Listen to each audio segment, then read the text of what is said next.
Sejam muito bem-vindos. Está aberta mais uma sessão das novas crónicas da Idade Mídia. Eduardo Oliveira e Silva, Luís Marinho, Luís Marques e Rui Pego. Vamos começar, inevitavelmente, pelo debate do Capitólio. Mas antes do debate propriamente dito, proponho uma reflexão sobre a manifestação dos polícias, marcada para a Praça do Comércio, que derivou depois para o Parque Mayer, bloqueando a única entrada, o único acesso ao Parque Mayer, objetivamente sitiando as televisões e os dois protagonistas do debate da noite. Os polícias foram longe demais. Bem, se lermos a comunicação social do dia seguinte, não me parece, porque não vi nenhuma crítica forte. Pode-me ter escapado, mas não vi nem nas notícias, nem nos comentários, nenhuma crítica forte ao facto da manifestação estar prevista para um lado e depois ter divergido. Portanto, do ponto de vista o que é que nos parece? Que a comunicação social tem alguma simpatia pela luta dos polícias e não só. O que, não vejo nada contra isso, mas estou a dizer, do ponto de vista do acompanhamento, depois é evidente que se dá sequência por causa das críticas do ministro e depois os partidos, em princípio, também, uns de uma maneira mais forte, outros mais forte. Enfim, não há nenhuma crítica muito violenta, mas, enfim, há algumas considerações, e essas são mais ou menos gerais, de todos os partidos, portanto, apelando a que a polícia, obviamente, siga as mesmas leis, não é? Que segue outra qualquer força que queira fazer uma manifestação. Luís Marques. Bom, o tema teve mais impacto, sobretudo porque se tratou de um protesto do frente a frente entre o Pedro Nuno Santos e o Luís Montenegro. Isso deu-lhe mais visibilidade, e também pelas declarações do Pedro Nuno Santos logo no início do debate, portanto, considerando que havia ali uma coação dos polícias, uma coação relativamente ao sistema, ao poder político, portanto, que eles ambos representavam. E ele aproveitou-se bem disso e nesse sentido marcou pontos no debate. Depois poderemos analisar o debate mais à frente. Relativamente ao debate, ao protesto em si, penso que também não há muita coisa a dizer, não é? Por uma razão muito simples. A lei da greve e das manifestações é suficientemente ampla para que não ser completamente rigoroso a dizer que os polícias não podiam fazer aquilo. Estive, aliás, a consultar a lei já é muito antiga, aliás, devia ser atualizada, e não é claro, tanto que eles estejam a violar a lei fazendo, tanto o desvio que fizeram. Nada obriga, tanto que uma manifestação tenha que, seguir sempre o mesmo percurso, sempre no mesmo sítio. Aí, é evidente que houve aqui um aproveitamento político. Esse aproveitamento político provavelmente foi excessivo e provavelmente não beneficia aos polícias, tanto assim que eles agora consideraram que não vão fazer mais nenhum tipo de ação até às eleições. Porque as direções sindicais acharam que eles foram longe demais. E também acho que apesar de tudo, considerar que isto representou uma coação sobre o poder político também me parece excessivo, e foi um aproveitamento que foi útil para o Pedro Nuno Santos, mas foi um aproveitamento político também. Eduardo Eu Oliveira concordo Silva. com o Luís e com os dois Luíses. Realmente Luís e Luís. Não acho que tenha sido assim uma coisa tão, um incidente tão grave. Penso que do ponto de vista, digamos, formal, pode ter havido ali um desvio legal, mas ninguém se sentiu coagido. O Pedro Nuno Santos fez um aproveitamento, o Luís Montenegro deixou passar a oportunidade, mas, digamos, não considero isso muito relevante, francamente, no quadro do debate. Acho que há outras coisas muito mais relevantes. Para já sobretudo comparar isto com aquilo que aconteceu em 1975. Sim, dos secos e molhados. Não, antes disso, com o cerco à Assembleia da República, sim. Apesar de tudo, uma grande diferença. E os secos e molhados é depois. Sim, os secos e molhados é depois. Mais tarde. Isso é anos 80. Isso é anos 80, é Cavaco. Mas a manifestação dos polícias contribuiu um bocado também para o espetáculo das televisões, não é? Sim, foi eu acho que não é por acaso que os comentadores e alguns repórteres chamavam ao encontro um derby entre o Pedro Nuno Santos na realidade... depois, esse é o meu enigma para hoje, é o derby. Mas de facto, a câmaras de televisão e imagens a acompanharem os carros dos dois protagonistas a chegarem, a acompanharem quando eles saem do estádio, no fundo, não é? Parecia, de facto, as coberturas do futebol, não é? Sim, Luís Marques. Este frente a frente consagra a vitória da política espetáculo. Os frente a frente já tinham sido um pouco assim, mas este, tanto que era o principal de todos, para mim foi comparável, portanto, a uma espécie de final da Taça de Portugal Benfica Sporting, portanto, nos Estados Unidos um Super Bowl, não é? Porque a cobertura que foi feita das televisões, que estiveram praticamente toda a tarde a antecipar o que era, portanto, o debate, a acompanhar os candidatos com câmaras, com as motas, como se fosse uma final da Taça de Portugal ou um derby. Sim, uma espécie de pré-match. Exato, uma espécie de pré-match. Consagra aqui, portanto, a vitória, portanto, de um tipo de abordagem do exercício da política que arremete para o espetáculo, portanto, um puro espetáculo, em que tudo é espetáculo, o comportamento dos opositores neste caso, a forma como se preparam, a forma como se organiza, a forma como decorre o debate. Isto, enfim, não é novo em Portugal, portanto, já aconteceu nas outras eleições, mas desta forma, talvez de forma mais refinada, mais intensa, e compara cada vez mais com aquilo que se passa nos Estados Unidos. Também podemos falar disso um bocadinho, onde, por exemplo, o candidato republicano Trump, neste momento, vende ténis nos seus comícios, não é? Portanto, ou seja, o espetáculo passou a ser também uma componente comercial, não é? Portanto, e não aconteceu cá, ainda pode vir a acontecer, não é? Se calhar um dia destes a vender gravatas para tanto laranjas, ou o Pedro Nuno Santos a vender camisolas de gola alta, ou o Montenegro a vender coletes, sei lá, pode acontecer desse género, não é? Nos Estados Unidos está a acontecer, para já, felizmente, tanto acontecer só com o Trump, mas esta política espetáculo dá que pensar sobre a forma como o fenómeno político, o exercício da política ocorre na sociedade contemporânea. Muito bem. Em relação ao debate propriamente dito, a generalidade dos comentadores entendeu dar a vitória no debate ao Pedro Nuno Santos. Quem é que quer começar por aí? Já que eu fiquei muito confortado com a intervenção do Pedro Nuno Santos, dizendo que viabilizaria um governo da AD, mas depois já tomou outras posições, já lá iremos sucessivamente. Vamos lá ver, eu acho que é muito interessante. Realmente houve uma tendência para achar que o Pedro Nuno Santos ganhou e que o Luís Montenegro recuperou no final. Enfim, a tendência... Eu devo dizer que só assisti ao debate depois de ele ter sido feito e apanhei alguns comentadores e, portanto, já ia ali talvez um bocadinho contaminado. E, portanto, talvez. Mas eu acho que realmente... Mas há uma coisa que eu acho que nasceu ali, que foi o Pedro Nuno Carneiro. Porque, assim, ele veio defender ali aquilo que o José Luís Carneiro tinha dito. Sim. Portanto, e que ele achava que não devia ser. Portanto, foi uma nova figura, um híbrido. Agora, nos automóveis há os híbridos, da política também pode haver uma nova figura, que é o Pedro Nuno Carneiro, que é o Pedro Nuno Santos a defender o que dizia o José Luís Carneiro. Portanto, é um misto de elétrico e diesel. O que eu retenho do debate, mais uma vez,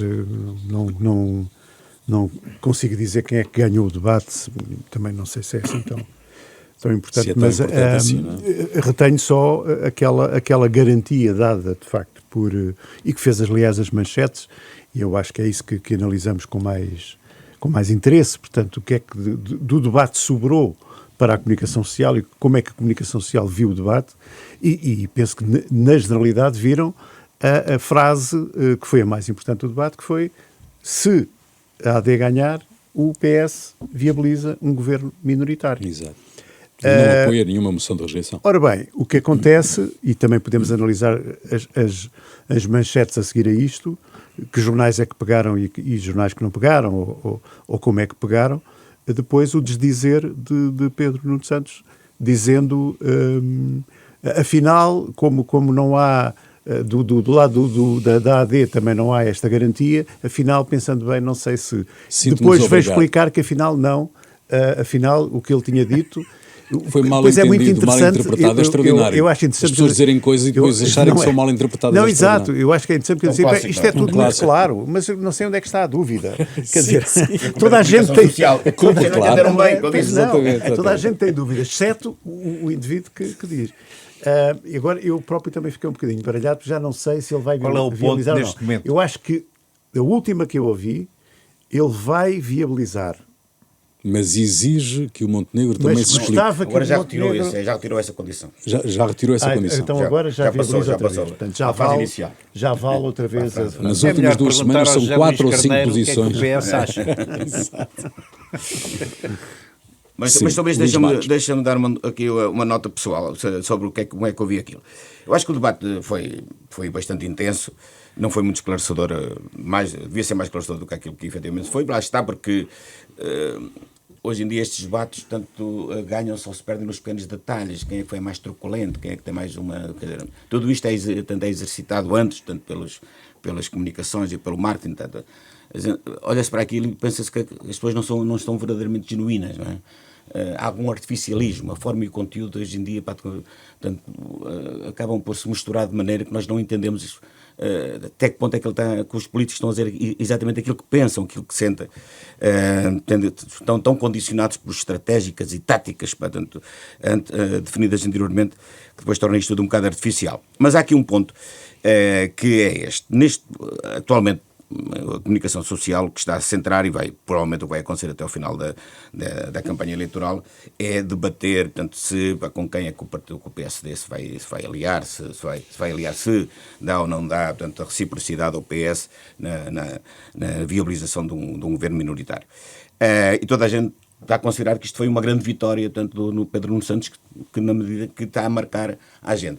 Eu discordo completamente disso, acho que é uma visão totalmente errada e não me percebo como é que tantos comentadores e tantos jornalistas continuam a bater neste ponto, porque isto parece que para mim foi um grande erro do Pedro Nuno Santos, na medida em que coloca a AD no centro da agenda política e está a dar por adquirido que vai perder as eleições. Basicamente o que ele está a dizer. Não, retira o Chega do centro da questão. Tirou o Chega já não existe. Já não existe. Eu parto do princípio que a AD pode ganhar as eleições, aliás, está a dizer que a AD vai ganhar as eleições, é o que ele está a dizer, colocando a AD como o principal player, como o principal, das candidaturas, aquela que efetivamente pode ganhar. Não vejo como é que, tendo em conta que as eleições vão ser decididas pelos indecisos, passe a redundância, como foram, aliás, nas últimas eleições, eu não vejo como é que o Partido Socialista pode convencer os indecisos, quando os indecisos sabem que o PS vai viabilizar um governo da AD.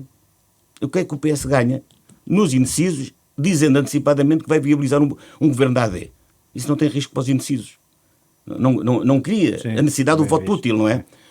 Não me parece que tenha sido uma grande jogada do Pedro Nuno Santos, ao contrário do que se diz. O Zé Miguel Júdice disse na SIC Notícias, na terça-feira, disse mais ou menos isto, e eu também concordo com ele, e não sei se isto não foi uma jogada que se vira contra ele.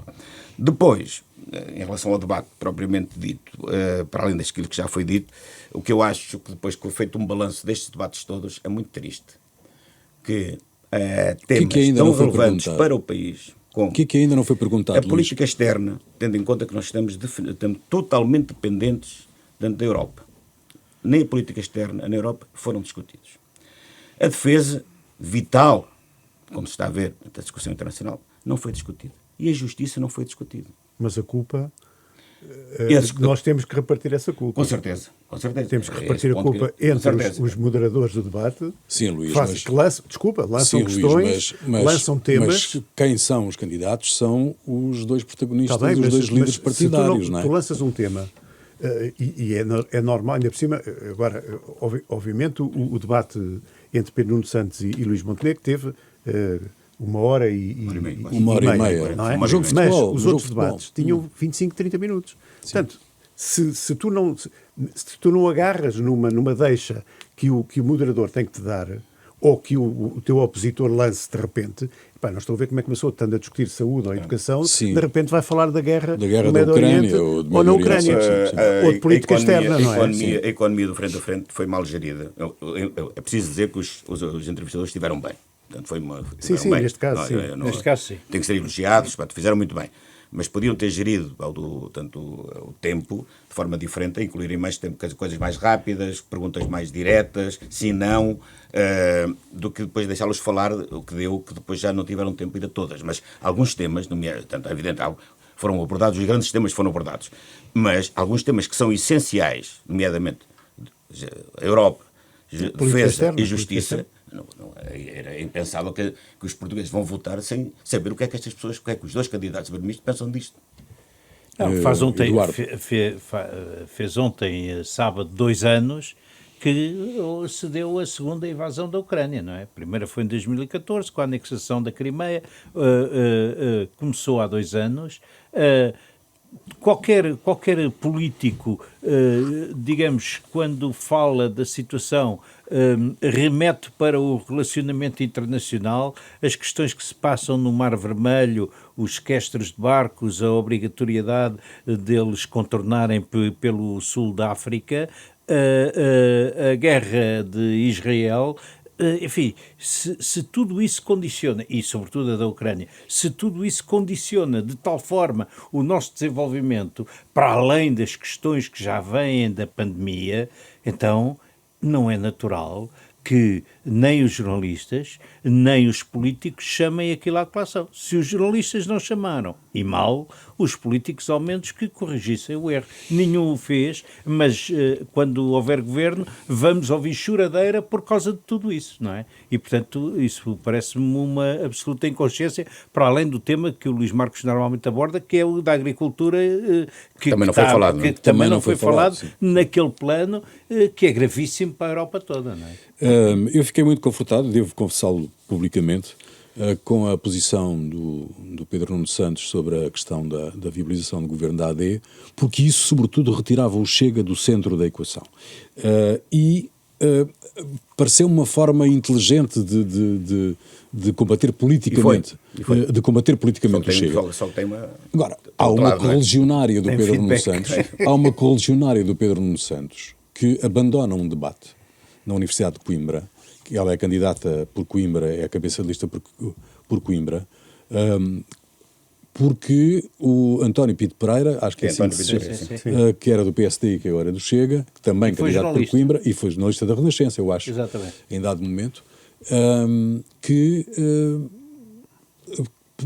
ausentou-se do debate porque não concordava com aquilo que ele estava a dizer, que era xenófobo, racista. Não, mas o que, vamos lá ver, não se sabe exatamente o que é que ele disse. Ninguém reportou. Só há uma frase que foi publicada, que é: as mulheres são uma parte frágil da sociedade, suponho que foi uma coisa desse género que ele disse. Como das camadas mais frágeis da sociedade. Das camadas mais frágeis da sociedade. Dizer isto, se isto merece... A não ser que ele tenha dito outras coisas gravíssimas antes, mas não percebo, não foram reportadas. Se dizer isto faz com que uma pessoa se levante e abandone um debate, acho isso um bocadinho estranho, não é? Mas é o que eu digo.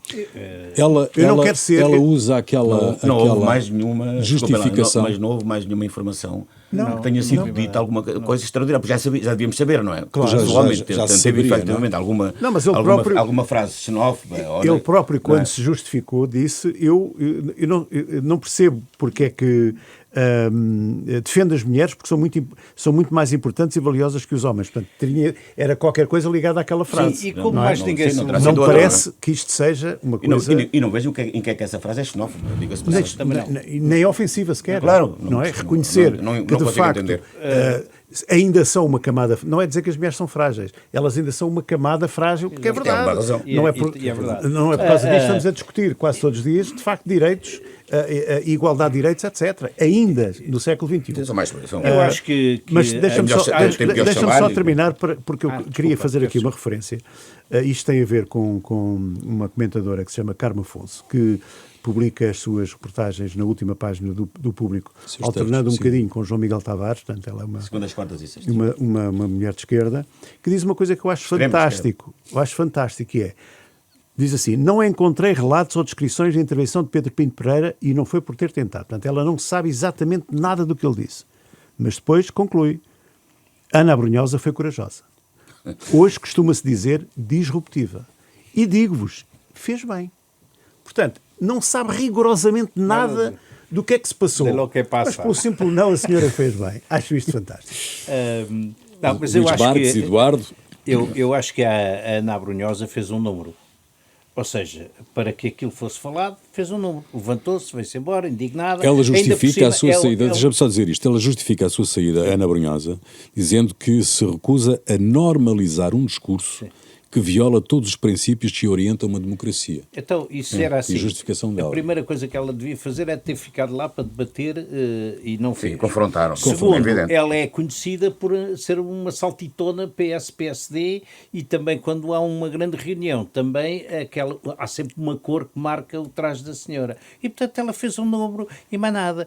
Arranjou aquilo e até não lhe correu mal, foi para as redes sociais e tal. Enfim, cada um se projeta como quer. Mas continuamos sem perceber o que é que se passou. É política espetáculo, mais uma vez, é política espetáculo. Exatamente. Mas eu gostaria só de perguntar o seguinte. Bom número. Eu gostaria só de perguntar o seguinte, se a doutora Ana Abrunhosa, se estivesse num debate com o Paulo Raimundo e se sobre a morte do Navalny ouvisse dizer, como efetivamente foi dito pelo Paulo Raimundo, que só tomaria posição depois de saber o resultado de um rigoroso inquérito à morte do Navalny, o que é que ela fazia? Se levantava também? Feita pelas autoridades moscovitas, não é? Com certeza. Claro, Não é? Obviamente. Não é? Ninguém vem aqui mexer no meu Se tacho. calhar não se levantava, Claro, não é? claro que não. Isso é que eu gostava de saber. Mas, claro. Temos que perguntar. É um enigma. Antes dos enigmas fica Este já é um esse enigma. Este é um pré-enigma. Já temos aqui um bom enigma para desvendar. Para coerência total, não é? Não se pode ser só em relação a uma parte, tem que ser em relação a tudo. Mas já que falaste no Navalny, eu gostava que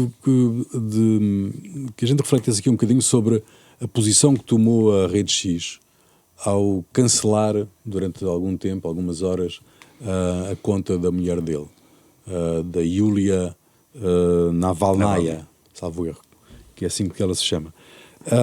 É porque esta questão, este cancelamento, levanta uma questão que nós de resto já discutimos aqui várias vezes, que é que mecanismos é que têm as democracias para tutelar esta gente, não é? Que têm a propriedade das plataformas e das redes, não é? Quem quer? Não, é um abuso de situação dominante, digamos.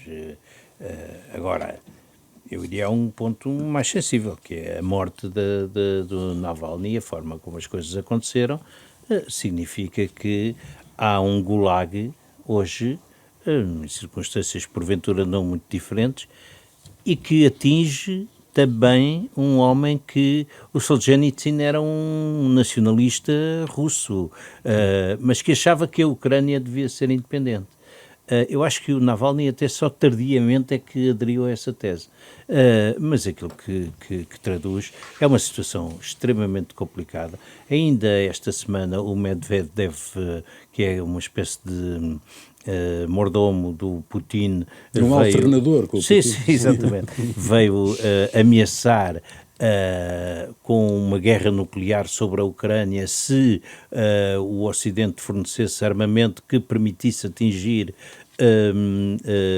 unidades militares russas no interior do país e, portanto, nós estamos perante uma situação extremamente complexa. O caso do Navalny é um entre muitos. Há muita gente para lá deportada, mas sobretudo com uma coisa que é, aquilo demonstra bem que não é só o aniquilar do inimigo, aquilo é o aniquilar do sentido de um povo, porque os russos que vão para a guerra, que vão para a frente, são, em rigor, muita gente do Oriente da Rússia, é carne para canhão, porque a malta de São Petersburgo, o russo branco, vai lá pouco, não é?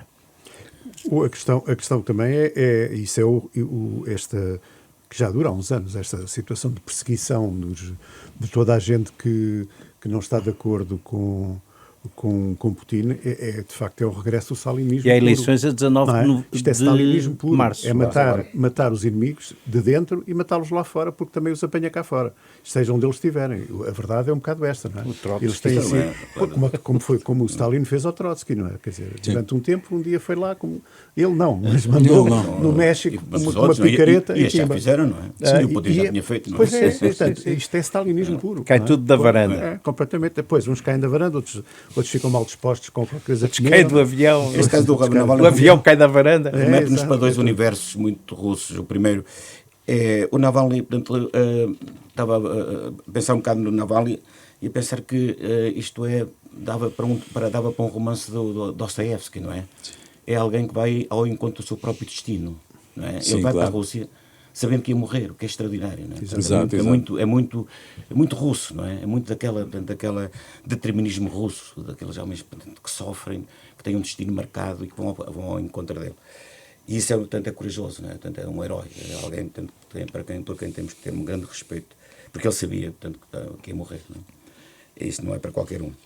Depois remetes-nos para o universo do Gulag, não é? Para o universo do stalinismo, portanto, da pior tradição russa. Solzhenitsyn, isso mostra, tanto como muito pouca na Rússia, não é? Tanto que esta primavera democrática, quando foi da perestroika, foi uma coisa muito fugaz na história russa. A Rússia voltou àquilo que é a sua tradição imperial. A Rússia não sabe o que é democracia, isso é que é verdade. E ser eventual, portanto, isso é terrível, não é? Tanto que em pleno século XXI a Rússia continua igual a si própria. Isso é terrível para os russos, desde logo, mas também para o Ocidente. Exatamente, não sabemos até que ponto é que não se mantém como uma ameaça ocidental. Claro, quando se viu, já não me lembro se foi a primeira-ministra da Estónia que foi ameaçada como uma terrorista ou não sei o quê. É complicado. Bom, mas é inquietante esta posição da Rede X ter cancelado a Sim, voltando ao X, sim, mas ele já nos habituou a este tipo de comportamentos, não é? Mas, de toda a maneira, com a importância que têm as redes sociais hoje, sim, é fundamental. É muito importante que as instituições, os governos, a Europa, designadamente, porque é isso que nos interessa mais diretamente, tomem posição sobre isso e consigam, de alguma maneira, regular aquilo que está nas mãos apenas de algumas pessoas. Mas a gente fez aqui um desvio para o Navalny, mas tu tinhas falado, Luís Marinho, que querias olhar, não sei se todos vocês também olharam, para os programas dos partidos políticos em relação à comunicação social. Fiz aqui uma leitura rápida dos programas dos principais partidos, enfim, para a comunicação social. Enfim, eles são comuns na necessidade de... Aliás, é uma coisa que eu vi também, há uma preocupação maior este ano do que, por exemplo, há 2 anos. Os programas, na generalidade, falam muito mais de comunicação social do que falaram há 2 anos. Portanto, há aqui uma preocupação com a Lusa, por exemplo, que é mais ou menos comum. Há o serviço público, há um partido que é a Iniciativa Liberal, que defende a privatização da RTP, é o único.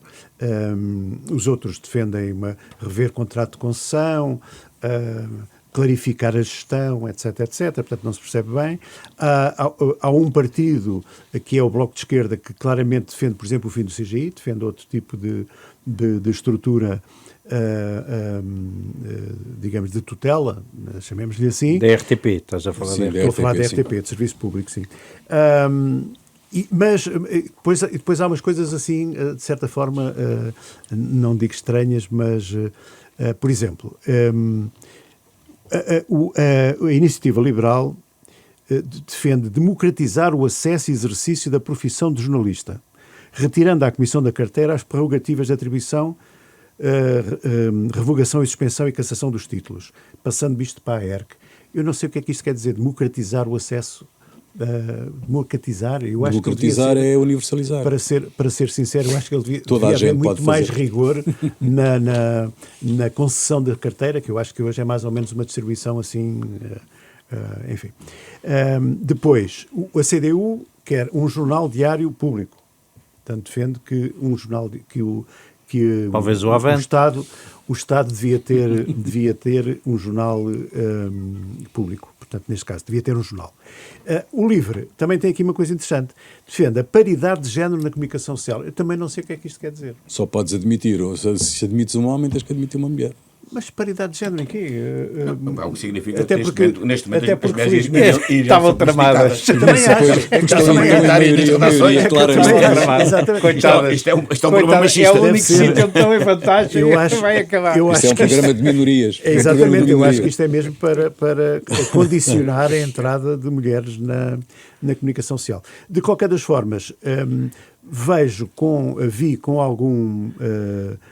algum agrado, de facto, pelo menos uma atenção muito especial ao setor da comunicação por parte, como vos disse, por parte destes principais partidos, portanto, aqueles que têm representação parlamentar. Não, eu só ia fazer uma blague a propósito da história de um diário, enfim... Diário público. De um diário público, porque quando havia o diário, os jornalistas do diário eram uns tipos bem dispostos e tal, e intelectualmente bem preparados, nós conhecemos, mas havia um grande debate interno que era saber se eram comunistas jornalistas ou jornalistas comunistas, não é? Portanto, isso era uma boa coisa para fazer e Uma coisa parecida do ovo da galinha, não é? Um bocado parecido com isso. Não, mas enfim, sabes quem é que pensava isso? Sim. Luís Marques. Bom, eu li os programas dos dois principais partidos, dos outros não tive tempo nem paciência para ler. Digamos que a única proposta de ruptura é da Iniciativa Liberal, que propõe a privatização da RTP, coisa que já sabemos o que é que deu, porque já tivemos essas propostas no passado e deu a maior confusão. Ficou na mesma. Ficou tudo na mesma. Por aí não vamos, não vai mexer. As propostas do PS e da AD são muito defensivas, ou seja, não são de ruptura, enfim, questionam algumas das questões de alguns temas da atual situação dos média, mas digamos que não há ali nada que a gente diga assim, olha, aqui para uma visão de profunda reforma do setor. Até diria ter a ideia que talvez o programa do PS até seja um pouco mais ousado, não é? Na medida em que prevê tanto uma alteração do sistema de regulação. Pode-se intuir dali que prevêem e propõem também uma alteração do modelo de governance e dos próprios conteúdos da RTP, na medida em que acha que a RTP tem que se aproximar de uma programação mais próxima do serviço público, o que implicitamente tem ali alguma crítica à atual oferta da RTP, mas também não diz o quê. Enfim, eu concordo com o Luís que, apesar de tudo, estão ali algumas ideias que podem indiciar, portanto, que este é um tema que o próximo governo vai colocar na agenda, mas o que é que estará na agenda, isso fica ainda uma ponta de interrogação para o programa do governo que virá a seguir. Agora, a privatização da RTP era um tema que valia a pena discutir, para o bem e para o mal, porque já causou tantos estragos, já agora. Podemos reservar um programa, se calhar inteiro, para discutirmos esse momentoso assunto. Aliás, é curioso, é que também, já agora, para falar dos temas que não foram referidos atrás, é que é interessante como Portugal, sendo um dos países que tem mais empresas públicas na Europa e até no Ocidente, o tema das privatizações não esteja também em nenhum programa, à exceção da Iniciativa Liberal. Mas ninguém fala neste assunto, o que é extraordinário. Há 152 empresas que 152 públicas. Embora uma parte sejam os hospitais, mas de qualquer forma, portanto, mas há uma que está em extinção há 20 anos, que é a Silopor. Várias. A Silopor não é a única, há várias. Há 24 anos, é extraordinário. Bom, nós nesta parte final do programa eu retomava aqui a questão da Madeira. Por causa desta guerra que estava latente, que existia já, mas que agora é pública através dos média, entre a magistratura e o Ministério Público. Os meios de comunicação estão a ser apanhados neste fogo cruzado entre entre Ministério Público e Magistratura? Posso começar? Luís. Sim, claramente. Luís Marques. Recordo que a semana passada levantámos esta questão aqui. E uma das coisas que eu disse é o pior que podia acontecer, tudo isto acabar numa guerra entre a magistratura e o Ministério Público. Ora, isso é exatamente isso que está a acontecer. Ainda hoje, o presidente da Associação dos Juízes, o juiz Manuel Ramos Soares, dá uma entrevista ao público, onde acusa o Ministério Público de reações despropositadas, precipitadas e de mal perder. Mal perder, exato. Ora, isto não é... Não é linguagem. Não é uma boa linguagem. Claramente tende a acentuar esta crispação entre o Ministério Público e a magistratura. E isto não é bom para o sistema, não é bom para a justiça como um todo, e não é bom também para o país e para a política. Claro que há muita coisa a correr mal.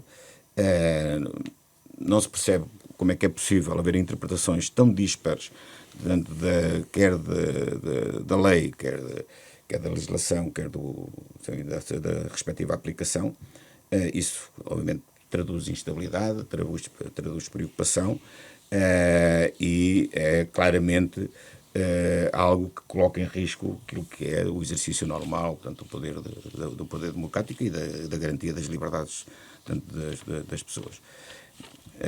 Portanto, isto para dizer que a comunicação social deve evitar ser apanhada no meio desta triangulação, porque a tendência para haver alguns alinhamentos com o Ministério Público ou com os juízes tem sido bastante acentuado, não é? É visível. E aconselhava os nossos colegas a terem o máximo cuidado na maneira como vão cobrir, portanto, estas guerras, estes conflitos e todos estes processos, porque isto, para mim, a procissão ainda vai no adro. Eduardo? Enfim, é mais um episódio no quadro da justiça que não se percebe, enfim, há realmente uma guerra determinada. E eu vou chamar a atenção para uma coisa que não tem a ver com a Madeira, mas esta semana foi tomada uma decisão de um caso de que se falou pouco, que envolveu a Santa Casa da Misericórdia e a Helena Lopes da Costa, e o juiz ilibou os ex-dirigentes da Santa Casa e também dirigiu uma crítica ao Ministério Público, dizendo que a acusação formulada pelo Ministério Público é coxa. E, portanto, aquilo, em princípio, também vai ficar em águas de bacalhau. Estão a ser casos sucessivos, não se percebe se é uma guerra entre as duas magistraturas, se há realmente aqui uma deficiência da parte do Ministério Público. Não é? Mas, Eduardo, há aqui um ponto que é o seguinte, o juiz que tomou essa decisão sobre a Santa Casa, ao que me dizem, é o mesmo, é preciso confirmar, mas é o mesmo que tomou a decisão sobre o caso influencer. Que há um padrão, padrão de comportamento. Então, mas se calhar o homem pensa bom, assim, não estou a dizer, Claro. mas aqui um padrão de comportamento. Portanto, este juiz, é um juiz em particular, não é? mais virado para as garantias do que para as acusações, Pois, sei lá. Pois, mas a questão é, lá está, isso é que não pode ser, não é? Pois, claro, não, mas estamos todos de acordo, o problema, mas há um problema, e eu estava só a exemplificar e a reforçar o que vocês estavam a dizer. Albuquerque, só para terminarmos, Albuquerque vai suceder a Albuquerque na Madeira? Por vontade dele, parece que sim. Não é? O Alberto João já veio dizer, Alberto João Jardim, melhor dizendo, já veio dizer que o ciclo de Albuquerque terminou no PSD da Madeira. Devia ter terminado, não é? O ciclo dos renovadinhos. Foi o que ele É, disse. Foi o que ele disse. renovadinhos. Eu desconfio sempre dos políticos que se agarram ao poder, pá, e tanto que não Pois, são contra tipo Lapa. Sim, que toma a decisão de sair e depois... Na Madeira faz sentido ser Lapa. sai e não sai. Embora a Madeira depois tenha também O muitas próprio Alberto Jardim também não é especificidades. exemplo, não é? Pois, Tenha- Alberto Jardim. embora a Madeira tenha também muitas especificidades quando se trata de concursos e tal, mas realmente não faz sentido uma pessoa ter anunciado que se demite, depois agora já não se demite, depois está a admitir. Ele ainda não admitiu que recandidatar-se ao governo. Para já é à liderança do PSD.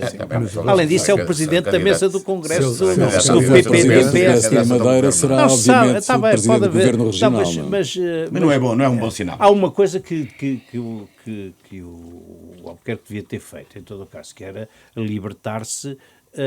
Quer dizer, ele tem ali um escudo que é o facto de ser membro do Conselho de Estado e por aí já podia... Mas ele é membro do Conselho de Estado por inerência. Por inerência. Sim, Está bem, mas podia ter dito ou pedido para ser dispensado dessa função ou levantado bom, se calhar não podia. Não, mas ele ainda é presidente, não é?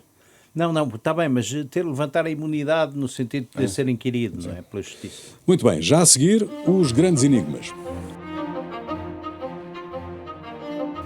Os grandes enigmas, quem começa, quem quer começar? Eduardo Já Oliveira e comecei Silva, no- Luís Estás a Marinho. dar a bola? Não, Como é que é? Não, agora, Decidam vocês. Estou eleito. Eduardo Oliveira e Silva. Muito obrigado pela atenção. Não, é uma coisa simples. Eu não percebo o que é que os governantes andam a fazer para... Não saem do gabinete. Porque eles não veem, não reparam que há todo um país que tem que se inscrever por internet para, por exemplo, ir a uma repartição de finanças. Mas há uma senhora que saiu do gabinete, foi ver aquilo que se passa, que é a senhora provedora de justiça, e emitiu uma nota a lamentar essa situação e a recomendar vivamente que esse tipo de agendamento não seja o único. E, portanto, eu queria perguntar o que é que fazem os governantes que também não...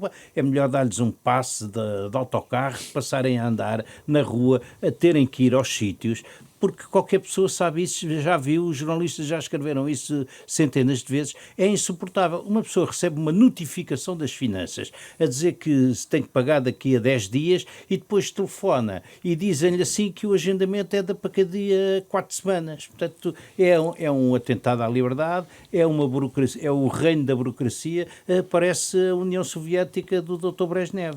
Bom, Não era o doutor, acho. não era engenheiro. Engenheiro, arquiteto e doutor também. Camarada, Doutor e engenheiro arquiteto. camarada. Resolve o assunto. Estava-me a faltar essa... Bom, o meu enigma é o derby. O que é que significa derby? Derby, com minúscula, é um chapéu. Um determinado tipo de chapéu. Na gíria futebolística, é um remate em arco que passa por cima do guarda-redes. Uma chapelada, por exemplo, é um comprimento com o chapéu, adereço que já ninguém usa, não é? Para grande desgosto, se ainda fosse vivo, do Dr. Salazar, ou uma fraude eleitoral, que não se aplica ao debate de Lisboa. Derby, grafado com maiúscula, é a corrida de cavalos anual de Epsom, em Inglaterra. Ora, os dois candidatos não são cavalos, muito menos cavalgaduras, como ficou amplamente demonstrado no debate. Derby também significa jogo entre dois clubes da mesma cidade. Ora, Luís Montenegro é de Espinho e Pedro Nuno Santos é de São João da Madeira.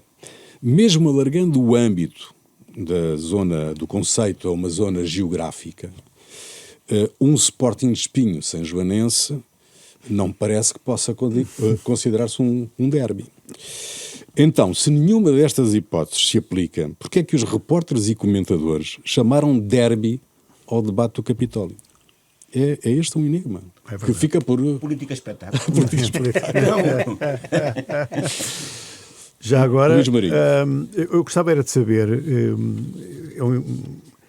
quem é que escreveu aquelas fabulosas piadas da festa da TVI, lidas por José Eduardo Muniz, espero que não tenha sido ele, e que causaram, para além de não terem piada, portanto, em primeiro lugar, portanto, eram piadas que não tinham piada nenhuma, todas elas, mas há uma que de facto deu ali uma grande celeuma, porque era de um mau gosto terrível. É verdade que podíamos falar aqui dos limites do humor. Sim. Temos aqui um especialista na matéria. Temos aqui um amigo que diz que se por acaso foi José Eduardo Muniz, mas se tivesse sido um conhecido um conhecido humorista, naturalmente todos achavam graça. Ele nem pronuncia o nome do homem. Nem pronuncia, não. Dou isso de barato, mas de facto que é de um mau gosto incrível. E ainda por cima, dito e lido por alguém, primeiro que não é humorista, espero eu, e que é diretor-geral de uma estação de televisão e que tem muitos anos de experiência destas coisas. Bom, por falar em mau gosto, a senhora, parece que é a engenheira Isabel dos Santos, deu uma entrevista ao Expresso, que aliás faz capa da revista, que é aliás o melhor produto da imprensa portuguesa, na minha opinião. Então, nessa entrevista, a engenheira Isabel dos Santos afirma-se falida. e diz textualmente: estou totalmente falida, são os amigos que pagam a renda. Atenção que ela vive numa das mais casas do Dubai, que é a zona da Palmeira. A renda e as contas do restaurante. Ou seja, tem alguém que lhe paga as contas do restaurante. A senhora não pode comer se ninguém lhe pagar as contas. Sendo que, na entrevista, que foi feita por uma jornalista inglesa, depois o Expresso comprou os direitos da entrevista, segundo a senhora, Isabel dos Santos mudou 5 vezes de roupa durante toda a produção, aquilo tem uma série de produções, então, 5 vezes de roupa, alternando marcas como a Gucci, Prada e as coisas todas muito baratas, né, como sabemos, comprada nos ciganos, certamente. Espero que não me ataquem por referir este